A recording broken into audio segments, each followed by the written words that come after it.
मेरे प्यारे साथियों, स्वागत है आपका अपने चैनल हिंदी हिंदू हिंदुस्तान में। जैसा कि आपको पता है, इस चैनल के माध्यम से हम एनटीए यूजीसी नेट जेआरएफ की तैयारी कर रहे हैं हिंदी विषय से। तो यदि आपने इस चैनल को अभी सब्सक्राइब नहीं किया और आप अभी इस चैनल पर नए हैं तो इसको सब्सक्राइब नहीं करना भूलें, क्योंकि इस चैनल के माध्यम से हम अपने यूजीसी नेट जेआरएफ के जो क्वेश्चन पेपर को हैं, जितने भी हमारे क्वेश्चन पेपर हुए हैं प्रीवियस ईयर क्वेश्चन पेपर को सॉल्व कर रहे हैं। तो अब बिना देरी किए चलिए शुरू करते हैं आज का ये वीडियो। तो पिछली बार हम लोगों ने 2013 का जून पेपर किया था, जो कि पेपर सेकंड था, और ये हमारा थर्ड पेपर है जून 2013 का, ये तीसरा पेपर। जैसा कि आपको पता है, पहले जो एग्ज़ाम का पैटर्न था वो थोड़ा सा अलग था। पहले 3 पेपर होते थे, तो हिंदी के 2 पेपर होते थे, पेपर 2 होता था, पेपर 3 होता था। पेपर 2 में जो हम 50 प्रश्न थे वो हम कर चुके हैं 2013 के, और अभी जो आज हम करेंगे ये हमारा 2013 का पेपर 3 होगा, जिसमें भी आज हम 50 प्रश्न करेंगे। बाकी के जो 25 प्रश्न रह जाएंगे वो हम तीसरे भाग में करेंगे। तो चलिए बिना समय गंवाए शुरू करते हैं। आज का हमारा पहला प्रश्न है, डॉक्टर सुनीति कुमार चटर्जी के अनुसार पूर्वी हिंदी आधुनिक भारतीय आर्य भाषाओं के किस वर्ग में आती है? तो इसका सही ऑप्शन आपका हो जाएगा ऑप्शन नंबर डी, प्राच्य में हो जाएगा। आगे बढ़ते हैं प्रश्न नंबर 2 की ओर। डॉक्टर धीरेन्द्र वर्मा ने वैदिक ध्वनियों की संख्या मानी है, तो वैदिक ध्वनियों की संख्या कितनी मानी उन्होंने मानी है वैदिक ध्वनियों की संख्या 13 स्वर माने हैं और 38 व्यंजन माने हैं। टोटल हमारे हो जाएंगे 51 ध्वनियाँ, हमारी कितनी हो जाएंगी? 51 ध्वनियाँ हो जाएंगी। डॉक्टर धीरेन्द्र वर्मा के अनुसार है। प्रश्न नंबर 3 के अनुसार बढ़ते हैं। लल्लू लाल जी के द्वारा रचित नहीं है, कौन सी रचना नहीं लिखी है? तो इसमें कौन सी रचना नहीं लिखी है वो ऑप्शन नंबर डी हो जाएगी, चंद्रावती लल्लू लाल जी के द्वारा रचित नहीं है। बाकी ये जो सिंहासन बत्तीसी है, शाकुंतला नाटक और प्रेम सागर, ये तीनों रचनाएं लल्लू लाल जी के द्वारा रची हुई हैं। आगे बढ़ते हैं प्रश्न नंबर 4 की ओर। अंगबधू किस कवि की रचना है? तो अंगबधू आपकी दादू दयाल की रचना है। प्रश्न नंबर 5, शिव पूजन सहाय का एकमात्र उपन्यास कौन सा है? तो देहाती दुनिया शिव पूजन सहाय का एकमात्र उपन्यास है, ऑप्शन नंबर ए सही हो जाएगा। आगे बढ़ते हैं प्रश्न नंबर 6 की ओर। वक्रोक्ति संप्रदाय के विरोधी आचार्य कौन है? तो वक्रोक्ति संप्रदाय वैसे तो दिया है कुंतक जी ने, लेकिन इसके जो विरोधी आचार्य होंगे वो होंगे आचार्य विश्वनाथ, ऑप्शन नंबर बी सही हो जाएगा। आगे बढ़ते हैं प्रश्न नंबर 7 की ओर। किस आचार्य ने भावातिरेक को अनिष्ट कारक माना है? तो इसका जो सही उत्तर हो जाएगा वो हो जाएगा प्लेटो ने, ऑप्शन नंबर सी, प्लेटो ने भावातिरेक को अनिष्टकारक माना है। आगे बढ़ते हैं प्रश्न नंबर 8 की ओर। पश्चिम के आचार्यों में किसने भाव दमन को अनिष्टकर माना है? तो भाव दमन को अनिष्टकर माना वो भी पश्चिम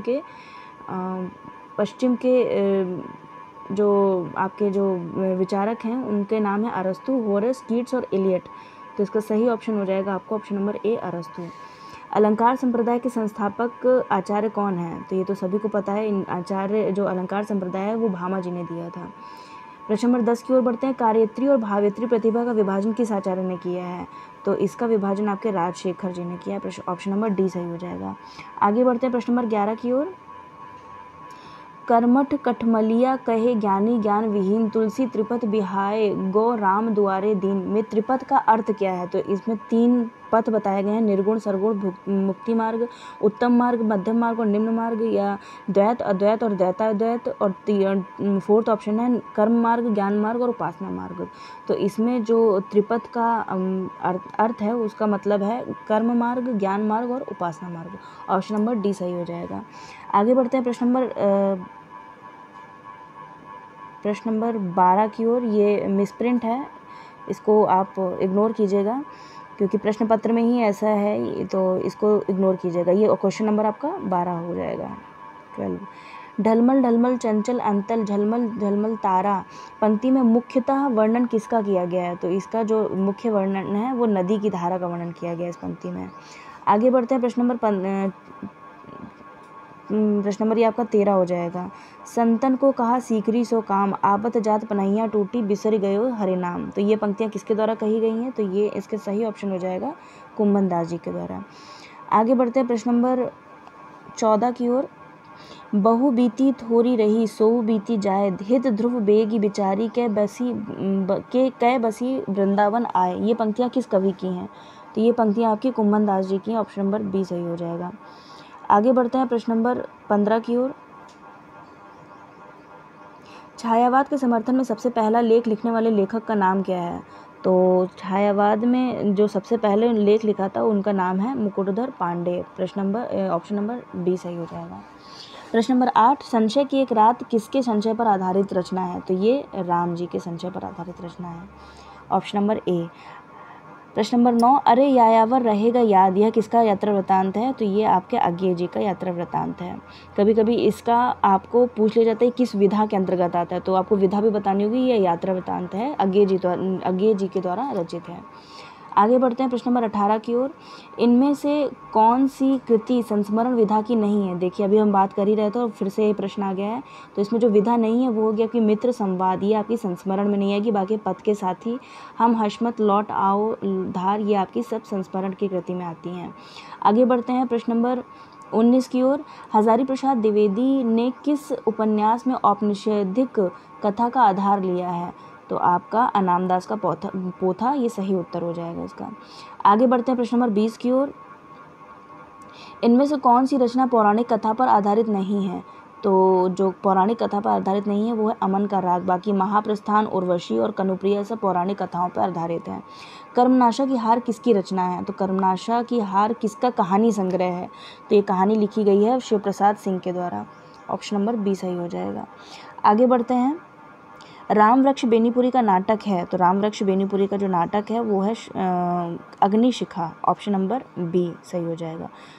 कोणार्क, आम्रपाली, अंधा कुआं ये सब अन्य रचनाएं हैं, लेकिन अग्निशिखा आपकी राम वृक्ष बेनीपुरी जी की रचना है। आगे बढ़ते हैं। प्रश्न नंबर गलत दिया हुआ है, वैसे तो हम आगे बढ़ चुके हैं। प्रश्न नंबर 22 की, ये प्रश्न नंबर 22 है आपका। शारदीय माफ़ कीजिएगा, ये प्रश्न नंबर 23 है आपका। शारदीय का गद्य काव्य कृति के रचनाकार कौन है? तो शारदीय गद्य काव्य कृति के रचनाकार हैं दिनेश नंदनी डालमिया। आगे बढ़ते हैं। जैनेन्द्र कुमार द्वारा रचित कहानी का नाम क्या है? तो जैनेन्द्र कुमार द्वारा रचित कहानी का नाम है अमर वल्लरी। अमर वल्लरी जैनेन्द्र कुमार द्वारा रचित नहीं है ये कहानी। बाकी फांसी, नीलम देश की राजकन्या और पाजे भी तीनों जैनेन्द्र जी की है, लेकिन अमर वल्लरी जैनेन्द्र जी के द्वारा नहीं लिखी गई है। अब आप इसको कमेंट में बताइए कि ये जो रचना है अमर वल्लरी किसके द्वारा लिखी गई है। आगे बढ़ते हैं। एक प्लेट सैलाब किसकी कहानी की लेखिका का नाम क्या है? तो एक प्लेट सैलाब ये आपकी मनु भंडारी जी की कहानी है। आगे बढ़ते हैं। रंग दे बसंती चोला नाटक के रचनाकार कौन है? तो नाटक के रचनाकार हैं भीष्म साहनी जी। यह पथ बंधु था उपन्यास के लेखक कौन है? तो ये नरेश मेहता इसका सही आंसर हो जाएगा। ऑप्शन नंबर ए। नाचो बहुत गोपाल उपन्यास की नायिका का नाम पूछा है, तो उपन्यास की नायिका का नाम है Nirguniya. Option number C. Shekhar Ek Jivani उपन्यास के स्त्री पात्र कौन से हैं? तो स्त्री पात्र आपके शेखर और जीवनी में हो जाएंगे सेल्मा और योके। वैसे तो सरस्वती और शशि भी हैं, आप बिना देखे इसको लगा देंगे टिक एग्जाम में, लेकिन आपसे पूछा गया कि स्त्री पात्र, यही कंफ्यूजिंग पार्ट हो जाते हैं आपके। स्त्री पात्र आपके सेल्मा और योके हो जाएंगे। आगे बढ़ते हैं। भारत विभाजन पर आधारित उपन्यास नहीं है, तो जो नहीं है उपन्यास वो है सीधी सच्ची बातें, झूठा सच, तमस और आधा गांव, ये सब भारत के विभाजन पर आधारित है। झूठा सच यशपाल जी के द्वारा लिखा है, तमस भीष्म साहनी जी के द्वारा, और आधा गांव आपका लिखा गया है राही मासूम रजा जी के द्वारा। और सीधी सच्ची बातें ये आपका भारत विभाजन पर आधारित उपन्यास नहीं है। आगे बढ़ते हैं। कौन सी रचना रामधारी सिंह दिनकर की नहीं है? तो रामधारी सिंह दिनकर की रचना जो नहीं है उसका नाम है आध्यात्म चिंतन। बाकी रेणुका, दिल्ली और नीम के पत्ते ये सब रामधारी सिंह दिनकर की रचनाएं हैं। आगे बढ़ते हैं। प्रश्न नंबर आपका आ जाता है यहाँ पे 32। इनमें से कौन सी रचना भीष्म साहनी की है? तो भीष्म साहनी की जो रचना है वो है आपकी कड़ियाँ। आगे बढ़ते हैं। कौन सा उपन्यास भगवती चरण वर्मा का नहीं है? तो जो नहीं उपन्यास है वो हो जाएगा ना आने वाला कल। ऑप्शन नंबर डी सही हो जाएगा। आगे बढ़ते हैं। देखिए मार्क्सवाद सिखाता है कि हर चीज़ पर डाउट करो, यह कथन किस आलोचक का है? तो ये आपके रामविलास शर्मा जी का है। ऑप्शन नंबर ए सही हो जाएगा। आगे बढ़ते हैं। इनमें से कौन सी कृति प्रतिबंधित रही है? तो भारत भारती जो है वो आपकी कृति प्रतिबंधित रही है। आगे बढ़ते हैं। लाल पसीना उपन्यास के लेखक का नाम पूछा गया है, तो लाल पसीना लेखक का नाम है, इसमें से 4 ऑप्शन दिए गए, रामदेव धुरंधर, उसके बाद यह है अभिमन्यु अनंत और हेमराज सुंदर और अनंत गोपाल शेवड़े। तो इसका सही ऑप्शन हो जाएगा आपका अभिमन्यु अनंत। आगे बढ़ते हैं। जगदम्बा बाबू गांव आ रहे हैं कहानी संग्रह किस लेखिका के कथा लेखिका का है? तो जगदम्बा बाबू गांव आ रहे हैं ये कहानी संग्रह की लेखिका का नाम है आपका Chitra Mudgal, option number C. Maiya Das की माड़ी के उपन्यास के लेखक का नाम बताइए? तो मैया दास की माड़ी आपका लिखा गया है भीष्म साहनी जी को द्वारा, ये उपन्यास की श्रेणी में आता है। आगे बढ़ते हैं, निर्मल वर्मा द्वारा रचित निबंधों का संग्रह नहीं है। तो जो निर्मल वर्मा का निबंध का संग्रह नहीं है वो हो जाएगा चिंतन मुद्रा, ऑप्शन नंबर सी। कला का जोखिम, शब्द और स्मृति, ढलान से उतरते हुए सब निर्मल वर्मा जी की रचनाएं हैं, लेकिन जो नहीं है निर्मल वर्मा का वो है चिंतन मुद्रा। आगे बढ़ते हैं, कुछ पते कुछ चिट्ठियाँ, इनमें से किस रचनाकार की रचना है? तो कुछ पते और कुछ चिट्ठियाँ ये आपके रघुवीर सहाय जी की रचना है। आगे बढ़ते हैं प्रश्न नंबर 41 की ओर। ये मिसप्रिंट है, ये गलत है। हम 41 नंबर के क्वेश्चन में पहुंच चुके हैं। रचना काल की दृष्टि से निम्नलिखित कृतियों का सही अनुक्रम क्या है? तो रचना काल की दृष्टि से सही अनुक्रम आपका हो जाएगा option number A, Mrigavati, Padmavat, Chitravali और इंद्रावती। आगे बढ़ते हैं, इनके जो ईयर हैं वो आप हमको कमेंट बॉक्स में कमेंट करके बता सकते हैं। मृगावती, पद्मावत, चित्रावली और इंद्रावती, और किसकी रचनाएं हैं ये भी आप इसमें कमेंट बॉक्स में बताएंगे। आगे बढ़ते हैं, प्रकाशन वर्ष के अनुसार निर्मल वर्मा के निबंध संग्रहों का सही अनुक्रम आपको बताना है। तो जो सही अनुक्रम हो जाएगा वो है कला का जोखिम, शब्द और स्मृति, शताब्दी के ढलते हुए वर्षों में और ढलान से उतरते हुए। तो इसका जो सही ऑप्शन हो जाएगा वो हो जाएगा आपका ऑप्शन नंबर सी, शब्द और स्मृति, कला का जोखिम, ढलान से उतरते हुए और शताब्दी के ढलते हुए वर्षों में। तो इसका ऑप्शन नंबर सी आपका हो जाएगा।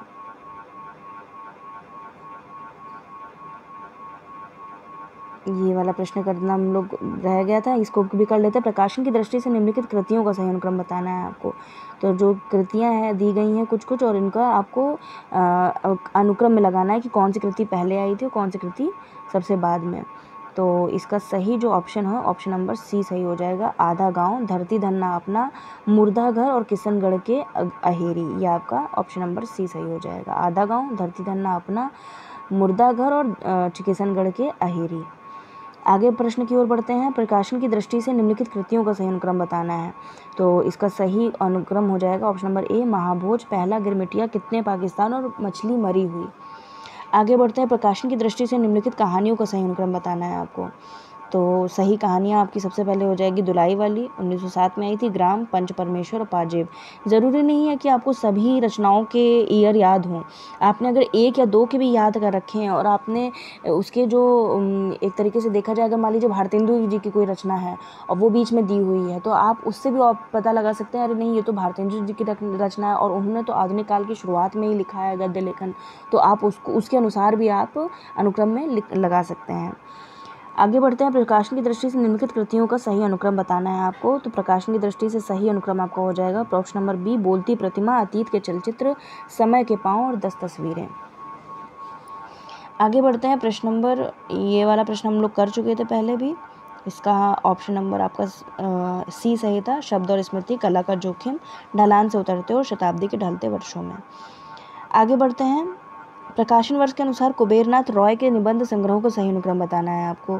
अनुक्रम वाले प्रश्न बहुत आते हैं, तो इसमें आपको सबसे ज़्यादा ध्यान रखने वाली बात यही होगी कि आपको वो रचनाएं भले ही याद ना हो, लेकिन उनके जो लेखक हैं, उनके जो रचनाकार हैं, उनका भी समय अगर याद होगा तो भी आप उसको अरेंज करके अनुक्रम में सही प्रश्न अपना कर सकते हैं।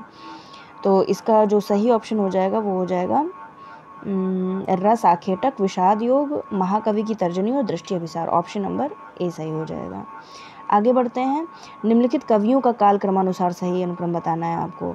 तो कवियों का पूछा गया है, तो इसमें आपके नरेश मेहता हो जाएंगे, फिर सर्वेश्वर दयाल सक्सेना, उसके बाद ऋतुराज, उसके बाद में मदन कश्यप। आगे बढ़ते हैं, प्रकाशन वर्ष के अनुसार निम्नलिखित निबंध संग्रहों का सही अनुक्रम बताना है आपको। तो निबंध संग्रहों का सही अनुक्रम आपका हो जाएगा सबसे पहले अशोक के फूल, फिर विचार और वितर्क, कोटज और आलोक पर्व। और ये तो बहुत आसान है, इसको आप बताइए, कमेंट बॉक्स में ज़रूर लिखिए कि इसके जो रचनाकार हैं उनका नाम क्या है। आगे बढ़ते हैं, सही प्रकाशन की दृष्टि से निम्नलिखित कृतियों का सही अनुक्रम बताना है आपको। तो प्रकाशन वर्ष के अनुसार सही अनुकृति जो है आपकी सबसे पहले ऑप्शन नंबर ए सही हो जाएगा। ऑप्शन नंबर ए, मैला आंचल, बलचनमा, जल टूटता हुआ और बहती गंगा, ये आपका सही अनुक्रम हो जाएगा। आगे बढ़ते हैं प्रश्न नंबर 43 की ओर। प्रकाशन वर्ष के अनुसार प्रेमचंद के निम्नलिखित उपन्यासों का सही अनुक्रम बताना है आपको। तो इसका ऑप्शन नंबर बी हो जाएगा, प्रेमाश्रम, रंगभूमि, निर्मला और वरदान। आगे बढ़ते हैं प्रकाशन वर्ष के अनुसार निम्नलिखित महाकाव्यों का सही अनुक्रम बताना है आपको। तो महाकाव्य खड़ी बोली का प्रिय प्रवास सबसे पहले दिया हुआ है, तो यही हो जाएगा प्रिय प्रवास, फिर साकेत, फिर कामायनी, उसके बाद में उर्वशी। आगे बढ़ते हैं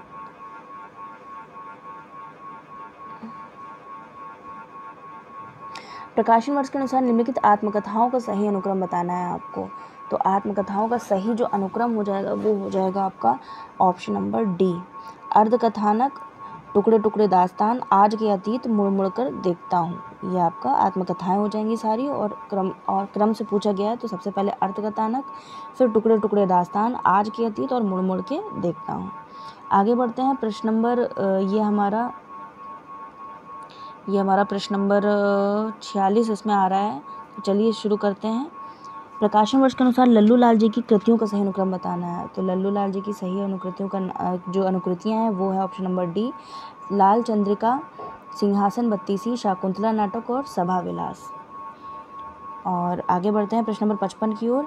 प्रकाशन वर्ष के अनुसार नंद दुलारे वाजपेयी के निम्नलिखित आलोचना ग्रंथों का सही अनुक्रम बताना है आपको। तो इसका सही ऑप्शन आपका हो जाएगा ऑप्शन नंबर ए, हिंदी साहित्य 20वीं शताब्दी, आधुनिक साहित्य, रस सिद्धांत, रीति और शैली। तो ये आपका ऑप्शन नंबर ए सही हो जाएगा। अब आज हम यहीं तक रखेंगे, उसके बाद से आपकी स्थापना और तर्क वाले क्वेश्चन शुरू हो रहे हैं। तो यहाँ से हम पार्ट 3 में देख लेंगे स्थापना और तर्क वाले। तो आज हम यहाँ तक करते हैं। ये आपके 55 प्रश्न हो चुके हैं, क्योंकि ये आपका मिसप्रिंट है, कुछ इसमें त्रुटि है, लेकिन जो प्रश्न है वो एकदम सही है और जो ऑप्शन है वो एकदम सही है। तो इसके अनुसार हम इसको कंप्लीट करेंगे आपके आने वाले वीडियो में, भाग 3 में। तो आज तक का वीडियो यहीं तक के लिए। अगर आपने चैनल को सब्सक्राइब नहीं किया तो सब्सक्राइब कर लीजिए। वीडियो अच्छा लगा हो तो लाइक कीजिए, शेयर कीजिए, कमेंट कीजिए। Thanks for watching.